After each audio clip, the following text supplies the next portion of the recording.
சரி 7ஆம் தேதிக்கு அப்புறம் டைரக்டா 14ஆம் தேதி வந்துருச்சு.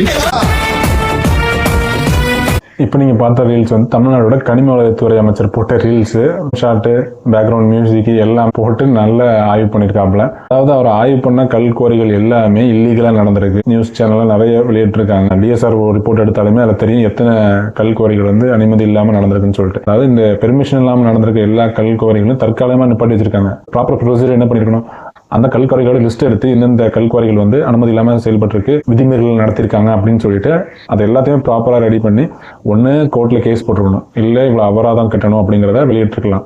அப்போ அரசுக்கு வருவாய் வரும், இல்லை கோர்ட்டில் நீதிமன்றத்தில் கேஸ் போட்டு நீதிபதிகள் வந்து அபராதம் கொடுப்பாங்க. ஆனால் எதுவுமே இல்லை, தற்காலிகம் நிப்பாட்டு பண்ணிச்சிருக்காங்க. அரசுக்கு இதனால் வருவாய் வரப்போகிறது கிடையாது. எனக்கு தெரிஞ்சு இந்த ஃபைன் வந்து எதுக்கு போக போகுதுன்னா நிதியாக போக போகுது. அதுக்கு தான் இந்த ரீல்ஸ், இந்த செட்டப்ஸ் எல்லாமே. யாரும் இங்க தற்குறிகள் எல்லாம் கிடையாது. இவங்க எல்லாரும் தமிழ்நாட்டு அரசியலோட ஆச்சரிய குறி.